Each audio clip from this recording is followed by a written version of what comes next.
Hey everyone! Welcome back to the Growth Mind. Today we're uncovering the truth behind an old belief. Does salt really make water boil faster? Let's find out. If you're aspiring for a career in top management, then you probably know by now the importance of developing your emotional intelligence. All great leaders share one thing in common. They all have high emotional intelligence. However, turns out that there's one major part of your soft skills that often receives very little attention. Your conceptual skills. In short, those are critical thinking skills that allow you to connect the dots and draw the right conclusions, even when some information is lacking. Since that's easier said than done and you deserve to learn about CS a bit deeper, read on to find out what are conceptual skills and how you can start developing them. What are conceptual skills? As we've said, conceptual skills are critical thinking and observation skills that are deemed crucial for top-level executives. A popular explanation goes that CS help you see the forest for the trees. To help you understand the concept a bit better, here are the skills expected of every leader. Technical skills, also known as the hard skills, or actual knowledge needed to execute the job. Human relationship skills, including but not limited to communication, conflict solving, and everything else that stems from working with others. Conceptual skills, the skills needed to work with abstract ideas and concepts, draw conclusions, and make the right moves forward. Who needs to develop their conceptual skills? Anyone in top management and C-level executives, as well as others holding leadership positions. According to Robert Katz, the person who first introduced the concept of conceptual skills, the more you move up the management hierarchy, the less you need technical skills and the more you need to work on your CS and HR skills. Examples of conceptual skills. Let's say you're the CEO of a large enterprise. Your day-to-day tasks involve more than just getting the job right. You're the ship's captain. If your CS aren't highly developed, then you won't be able to notice current problems or predict future obstacles, both internally or externally. On the other side, if your conceptual skills are developed, then you're highly observant and analytical. Not only that you know where to look to find what you need, but you also know how to interpret the data in front of you. Creative thinking is your forte. Who says that all the solutions have to fit within a framework? That's right, no one.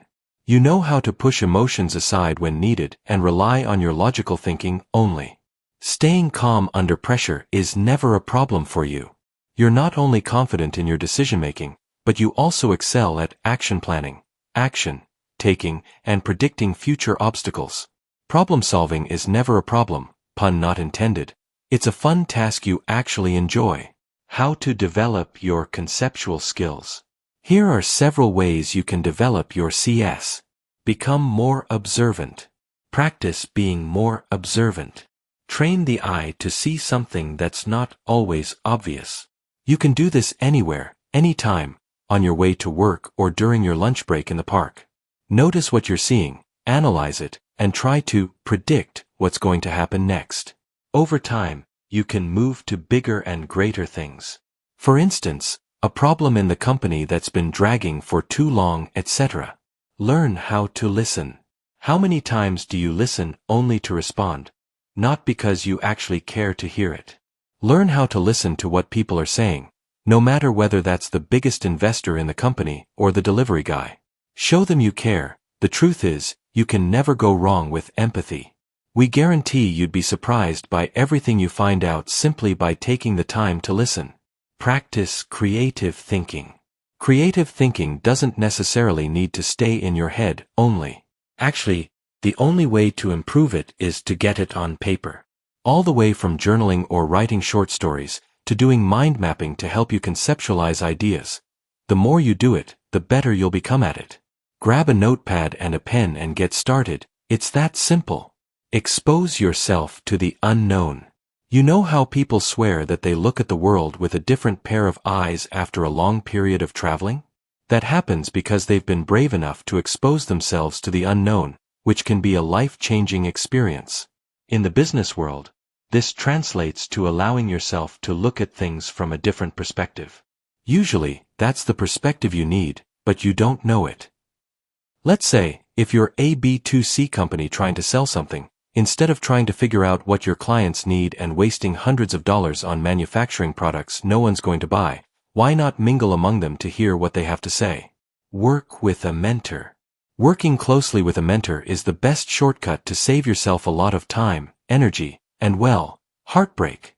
Yes, that happens in the business world too. Find yourself someone you trust and take it from there. Observe how the ways they think, speak, and act. You're bound to learn plenty. Learn how to be mindful. There's a reason why mindfulness is one of the words making the most buzz in the last decade. When you learn how to quiet down the mind and let go, all the best ideas and solutions come to mind. If you've never meditated before, start slowly and work your way up. Even 10 minutes per day can make a massive difference. So now you know the real science behind it. If you learn something new, don't forget to like, share, and subscribe to The Growth Mind.